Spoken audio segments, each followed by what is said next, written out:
नमस्कार, मैं doctor Seema Singh. Welcome to my channel. आज ये बात करते हैं कि क्या कोरोना वायरस के अगेंस्ट कोई वैक्सीन जल्द ही आने वाली है। ऐसा पता चला है कि इंडिया अपनी वैक्सीन जल्द ही मार्केट में ला सकता है। तो इसके लिए हम सबसे पहले ये जानेंगे कि वैक्सीन के बारे में थोड़ी सी जानकारी लेते हैं, उसके बाद बताएंगे कि वैक्सीन कब तक आएंगी। What is a vaccine? क्या होती है vaccine? A vaccine is a biological preparation that provides active acquired immunity to a particular infectious disease. एक वैक्सीन एक बायोलॉजिकल प्रिपरेशन होती है जो कि किसी भी डिजीज़ के अगेंस्ट एक्टिव एक्वायर्ड इम्यूनिटी देती है। वैक्सीन टिपिकली उसमें एक ऐसा एजेंट होता है जो कि हमारे जो डिजीज़ कॉजिंग माइक्रो ऑर्गेनिज़म हैं उससे रिजेंबल करता है और वो उसी से ही बनाया जाता है। उसको या तो हम वीक कर लेते हैं, उसकी जो पैथोजेनिसिटी है वो रिड्यूस कर दी जाती है, उसकी विरुलेंस को कम कर दिया जाता है। यानी कि वीकेंड, मान लीजिए कोरोना वायरस है तो weekend strain of corona virus हम यूज़ करेंगे जिसकी कि विरुलेंस कम हो चुकी है, जो कि इन्फेक्शन नहीं करेगी जब हम किसी को देंगे। या फिर हम उसका किल्ड फॉर्म लेते हैं, उसको मार देते हैं, डेड फॉर्म में हम उस एजेंट को यूज़ करते हैं। उसके टॉक्सिन्स को भी लिया जा सकता है, उसकी जो सरफेस प्रोटीन्स होती हैं उन्हें भी यूज़ किया जा सकता है। तो vaccines usually there are 4 types of vaccines. एक तो लाइव एटीन्यूएटेड वैक्सीन्स होती हैं, दूसरी इनएक्टिवेटेड वैक्सीन्स होती हैं, फिर सब यूनिट वैक्सीन्स होती हैं, रिकॉम्बिनेंट वैक्सीन्स होती हैं, पॉलीसैकेराइड्स होते हैं, कॉन्जुगेटेड वैक्सीन्स होती हैं, टॉक्सॉइड वैक्सीन्स होती हैं। तो फिलहाल आज हम लाइव एटीन्यूएटेड वैक्सीन्स की बात करेंगे और इनएक्टिवेटेड वैक्सीन्स की बात करेंगे। तो लाइव एटीन्यूएटेड वैक्सीन्स में क्या होता है कि हम उसमें जो भी माइक्रो ऑर्गेनिज़म है, जो डिजीज़ कॉजिंग एजेंट है, उसको हम लाइव फॉर्म में ही यूज़ करते हैं। लेकिन लाइव तो है बट दैट इज़ एटीन्यूएटेड और weekend form of the germ जो कि डिजीज़ कर रहा है। तो ये वैक्सीन्स तो बिल्कुल नेचुरल इन्फेक्शन की तरह होती हैं और ये long lasting immune response provide करती हैं। इनकी क्या 2 डोज लाइव वैक्सीन्स की लाइफ टाइम प्रोटेक्शन दे देती हैं। किसी भी जो भी पर्टिकुलर जर्म है, पैथोजन है, डिजीज़ है, उसके against life time protection, life time immunity मिल जाती है।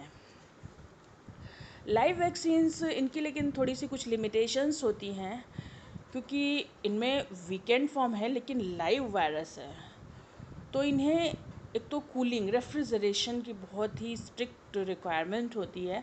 तो वो कंट्रीज़ जहाँ पे रेफ्रिजरेशंस के लिए एसेसिबिलिटी नहीं है वहाँ पे इनको इस्तेमाल करना मुश्किल हो जाता है। लाइव वैक्सीन्स अगर हम देखें तो कहाँ कहाँ यूज़ होती हैं, जैसे कि स्मॉल पॉक्स में, मीज़ल्स में, मम्प्स में, रूबेला, MMR कंबाइंड वैक्सीन होती है, रोटा वायरस में भी करते हैं, चिकन पॉक्स, येलो फीवर, ये सब लाइव एटीन्यूएटेड वैक्सीन्स रही हैं। हम बात करते हैं कि इनएक्टिवेटेड वैक्सीन्स क्या होती हैं। ये तो किल्ड वायरस होता है, किल्ड फॉर्म में होता है वो जर्म। तो इसमें हम किल्ड वर्जन यूज़ करते हैं उस जर्म का, डिजीज़ कॉजिंग एजेंट का, उस पैथोजन का। ये यूजुअली एक इनकी इम्यूनिटी उतनी स्ट्रॉन्ग नहीं होती है। हम कह सकते हैं कि ये लाइफ टाइम इम्यूनिटी देते हैं, आप एक डोज ले लें। इसमें बूस्टर डोजेस की रिक्वायरमेंट होती है। कहते हैं ना कि बाद में इतने समय बाद, आप 1 साल बाद दोबारा लगवाएंगे वैक्सीन, या जैसा कि हर वैक्सीन के लिए अलग अलग होता है समय कि बूस्टर डोज आपको कब लेनी है और कितनी बार लेनी है। तो ये अगर हम एग्जाम्पल के तौर पे देखें, जैसे कि फ्लू है, रेबीज़ है, हेपेटाइटिस ए, पोलियो, इन सब में इनएक्टिवेटेड वैक्सीन्स यूज़ की जाती हैं।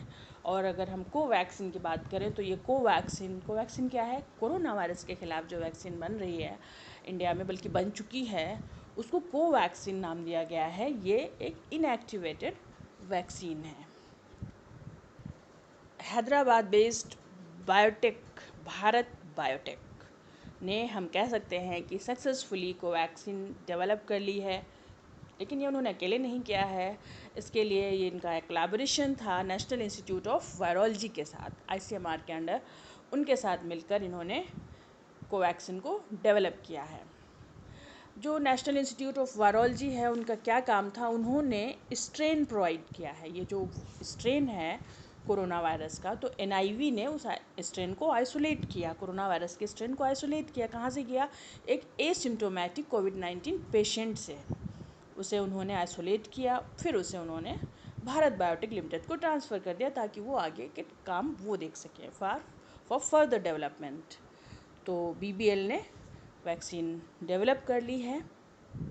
इंडिया के जो ड्रग रेगुलेटर क्या है, central drugs standard control organisation CDSCO, तो उसके जो डायरेक्टर जनरल हैं उन्होंने अलाउ कर दिया है कि इसके कोवैक्सीन के ह्यूमन ट्रायल्स, इसका अप्रूवल उन्होंने दे दिया है।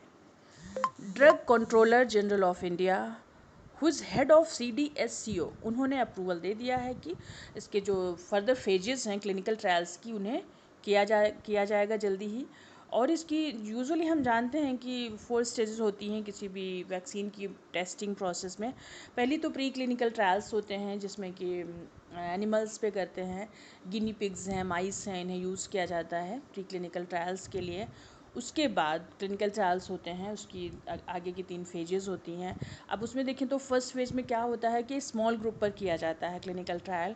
इसमें ये हम जानते हैं कि आखिर इसकी कितनी डोज रखी जाए, कितनी डोज दी जाएगी जो कि सेफ़ रहेगी, ये वायरस के ख़िलाफ़ इम्यूनिटी डेवलप कर पाएगी या नहीं, या फिर इसके कोई साइड इफ़ेक्ट्स हो सकते हैं या नहीं, ये इसमें देखा जाता है। फिर अगली जो फेज़ होती है उसमें देखते हैं कि कुछ जो ग्रुप होता है वो थोड़ा सा बड़ा होता है, बड़ा क्या, हंड्रेड्स ऑफ पीपल उसमें हम लेते हैं ग्रुप में। उसमें ये पता करते हैं कि किस एज और किस सेक्स, जैसे कि मेल फीमेल और किस एज के लोग हैं, उसमें कैसा रिएक्शन आ रहा है इसका। इस तरीके से इसके सारे क्लिनिकल ट्रायल्स होते हैं। उसके बाद ये लोगों को मार्केट में लाई जाती है और फिर तब भी इसको मॉनिटरिंग होती रहती है कि कहीं कोई साइड इफ़ेक्ट्स तो नहीं हो रहे हैं। वैसे तो इसमें काफ़ी ज़्यादा समय लग जाता है, लेकिन इस वक्त कोरोना पैंडेमिक के कारण सारे काम बहुत जल्दी जल्दी हो रहे हैं। सब गवर्नमेंट की तरफ से, एजेंसीज़ की तरफ से बहुत जल्दी अप्रूवल दिए जा रहे हैं और बहुत ही तेज़ी से काम चल रहा है ताकि जल्दी से वैक्सीन लाई जा सके और कोरोना के ख़िलाफ़ हम लोग इस जंग को जीत सकें। सो अक्रॉस कंट्री इसके ह्यूमन ट्रायल्स जुलाई में स्टार्ट हो जाएंगे और उसके बाद ऐसा सुना जा रहा है कि 15 अगस्त को लॉन्च हो जाएगी। लेकिन अगर 15 अगस्त को मान लेते हैं नहीं भी लॉन्च होगी तो बहुत जल्दी हम उम्मीद कर सकते हैं कि अगस्त या फर्दर सितंबर तक हमारे पास वैक्सीन अवेलेबल होगी। फिर हमें कोरोना से इतना डरने की ज़रूरत नहीं रहेगी। Thanks for listening. Please subscribe the channel and like and share the video. Thank you.